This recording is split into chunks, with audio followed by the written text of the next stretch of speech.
Exactly 30 years ago in 1995, Michael Jordan returned to the NBA after being retired for 17 months playing baseball. And he did it in the most badass way possible, with a 2-word press release saying, "I'm back." This would shock the entire basketball world, albeit in a positive way, as everyone was happy to see the GOAT back on the court. The game against the Pacers in Indiana became the most anticipated sports event ever. Even President Bill Clinton, addressing the public about the unemployment figures, cracked a joke about Jordan coming back. The economy has produced 6.1 million jobs since I became president. And if Michael Jordan goes back to the Bulls, it'll be 6,100,001 new jobs. And Reggie Miller, who had the pleasure of hosting MJ for his first game back, knew exactly who he was going up against. I think a very high level, and he's still Michael Jordan, even though he's taking the year off. Then there were some players who were straight up doubting Michael. Michael. You mean the baseball player? If I see him this year, that means I'm in the finals. I like my chances, you know. I gotta say, young Doc Rivers caught me off guard. Anyway, the main reason for his return was the baseball strike that halted the 94-95 season. Michael needed something to compete in and satisfy his competitive nature. If the baseball strike had not happened, I don't know if this would have materialized. We all thank the MLB for that, so the show was ready to begin. And check out the broadcasting legend Marv Albert in his prime announcing Jordan's first game back. And the Pacers have certainly made the point they do not see themselves in the role of playing the foil so Michael Jordan can put on a show. MJ surprised everyone when he stepped on the hardwood with 45 on his jersey, a number that he wore in high school, now representing a new beginning for him. But he didn't start the game quite the way he wanted. Will Purdue pops it out. Michael Jordan looking for the shot. Not able to hit on his first attempt. By Jordan, played by Jackson to the spin. Jordan now posting up. Jordan with the turnaround. Take it 0 for 3. Jordan fires. Rebound Smith. Earlier this week, in fact, missed a game because of that. Here's Jordan, and he's rejected. Michael missed his first 5 shots, looking rusty out there on the court. Meanwhile, on the other end, Reggie was cooking Jordan. Bulls are a little rattled here at the start as Miller is able to go all the way. Well, there's no question the Bulls are tight right now, despite the fact they're running the very familiar triangle offense. Reggie Miller. Opening quarter, Miller. Reggie Miller.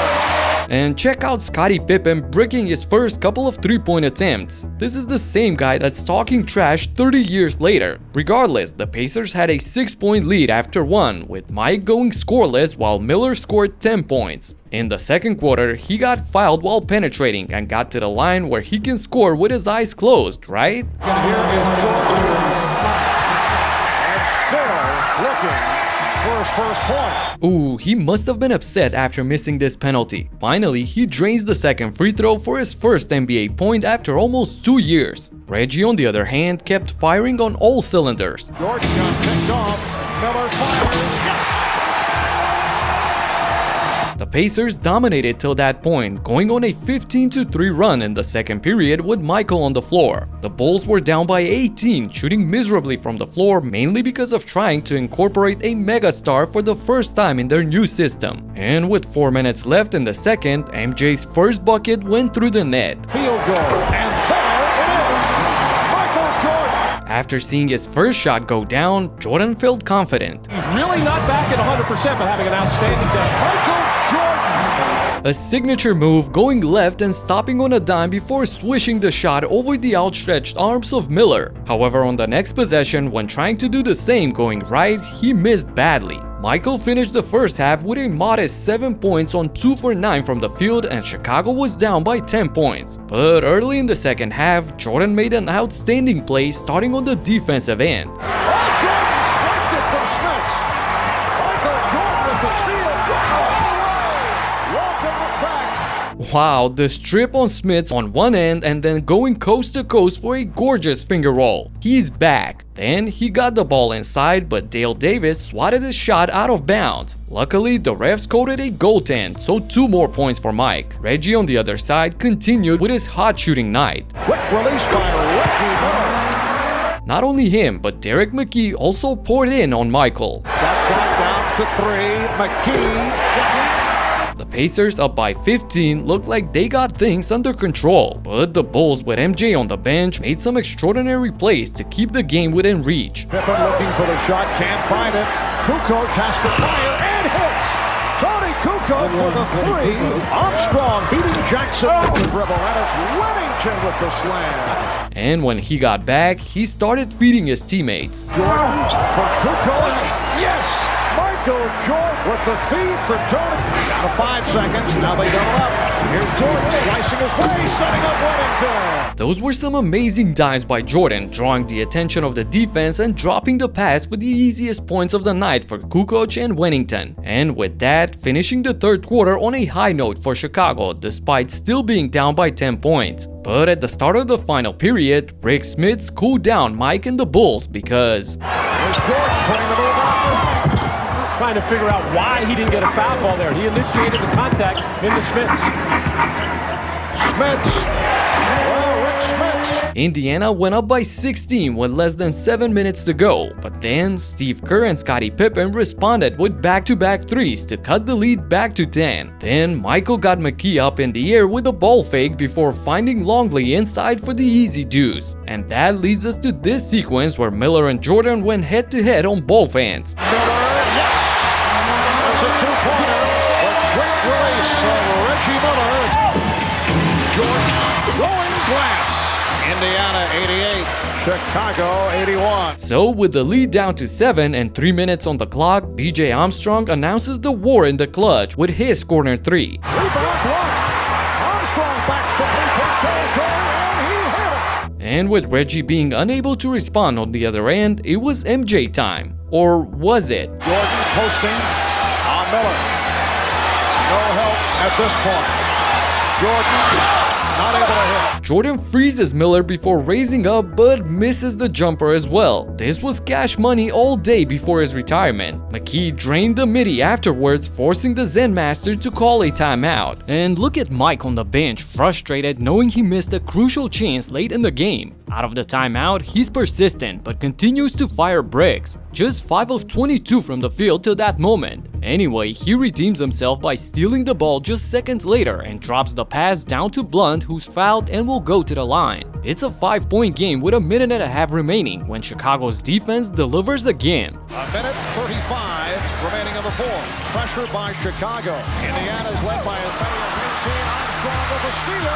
Feeding Pippen. Scottie Pippen cuts it to a 3-point lead. Unbelievable, with only a 3-point advantage, the Pacers are in a scramble mode, resulting in a bad shot and a worse miss by McKee. So, it's on. A pick set by Longley. There's Pippen from Pippen time. Yes! The Bulls have come from 18 down. Oh my goodness, Pippen nails the 3 on the pass by Jordan and ties the game, stunning the entire arena. Now, with time winding down, Reggie comes out of the pick on the left wing for a signature shot, but Michael goes crashing into him, leaving both players hurt on the floor. Michael did not want to make the contact. Both Jordan and Miller are shaken up. Ooh, he really stretched out his right leg into Miller after being completely faked out. This is a flagrant foul nowadays for sure. Reggie was so hurt that he remained on the bench for the last shot. For Jackson. Back to McKee for the shot. And we go to overtime. McKee comes up short and the game is headed to overtime. Man, so much drama in his first game back. And the Pacers got some bad news before the start of the extra 5 minutes. As we head to overtime, and the word on Reggie Miller that he is through for the game, suffering a right thigh contusion. Now they lose their best perimeter shooter. With Miller out of the game, the momentum was on Chicago's side after coming back from minus 18 to forced overtime. However, the Bulls do recapture the ball. Michael Jordan, yes. Michael Jordan. And the game is tied. They isolate Jordan on Scott. Yes. Michael Jordan comes up hobbling. But a miracle happened with 1:17 to go when Reggie Miller got back into the game despite hobbling on one leg. Here comes Reggie Miller.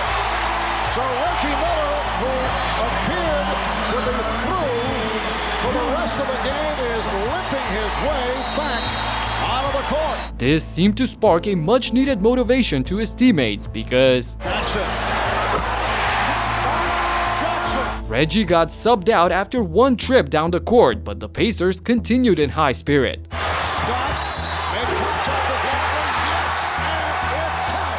Mark Jackson and Byron Scott put Indiana back up by 6 points with less than 30 seconds to play, and the fans were loving it. Outstanding performance by Byron Scott, who will go to the line. He's 5 of 6. 3-point play for Scott, and the Bulls will take a timeout. And listen to the arena sounds on the last possessions for the Bulls. It was a thriller ending, literally. Jordan goes off the mark. Shots for Jordan. That is number 28. Rejected by Davis. Block number 5 for Dale Davis. Final seconds, and the foul is given. And the Pacers hearing it from this capacity crowd. Jordan missed his last 2 attempts, finishing the game with 19 points on a measly 7 of 28 from the field, and the Pacers started celebrating a hard-fought victory. This game drew an estimated 35 million viewers, making it the most-watched regular season game in NBA history. His airness was well aware at the post-game conference of the type of game he just played. It was one of those bad games that I've had in the past, you know, and I got something to build upon from this point on. This was probably one of the worst games of Michael's career, but he had a pretty darn good excuse about it. Even the GOAT needs practice and some time to come back to his full potential. Later that season, Nick Anderson famously stated, "Number 45 doesn't explode like number 23 used to. Number 45 is not number 23. I couldn't have done that to number 23." After winning Game 1 of the playoff series between the Magic and the Bulls, that seemed to have pissed off Jordan, who returned to his iconic number for Game 2 and posted 38 points in a win for Chicago. Although they lost that series, MJ got the last laugh when they swept the Magic a year later in the Eastern Conference Finals. And the rest is history. Hope you enjoyed this throwback video as much as I did making it, and if you can't get enough of the NBA, check out my last video where I explain how the league lost its mind yesterday. Talk to you in the next one. Peace out.